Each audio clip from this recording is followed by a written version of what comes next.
And there's even one at the moment, which is quite an interesting policy that will not look at the trust debts or income, but they'll look at the net profit of the trust and allow you, Mm. without looking at the debts, to use, I think it's 45% of that income towards your servicing. Mm. So if you do have two properties you put in a trust and you're doing Airbnb, Mm. and after the first year you're 20 or 30,000 positive, there's a good little chunk of net income there that gets added to your serviceability. Wow. And it might take you from 400,000 properties to Yeah. maybe 5 or 600,000 Yep. because all of a sudden you've had an income boost. Yeah. So there's a whole bunch of different little tricky things that you wouldn't know otherwise. Yeah. So what does that, I mean, what you're talking about is, I mean, you've got to have the knowledge, but what does that allow? Let's say, you're not a doctor, you're not earning $300,000 to $400,000 a year.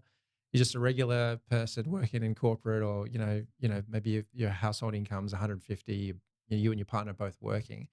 What does that allow a normal property investor to do?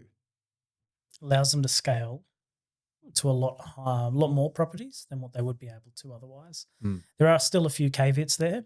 I've got to make sure they've got equity or the cash to put down on these properties. Right. And that's where you come in to run the numbers and go, oh, you're going to borrow 100%. This is what it's going to look like. This is when it's going to be positive. Mm-hmm. But it allows people who normally might buy one or two properties to buy three or four, to have the leverage to see the growth on those properties, and then to be able to consolidate and Mm-hmm. pay everything off a lot faster. Mm-hmm. That's the main goal. Mm-hmm. There are a few more risks, and I think it's good that you mentioned that they should get tax advice and probably financial advice around it as well, Mm-hmm. because it is a separate entity and it is a separate set of rules. But I think it's very important to know that there are additional risks with trust lending because there are no guardrails from the lenders anymore. There's no Mm-hmm. haircut on rental income. There's no buffer on the interest rate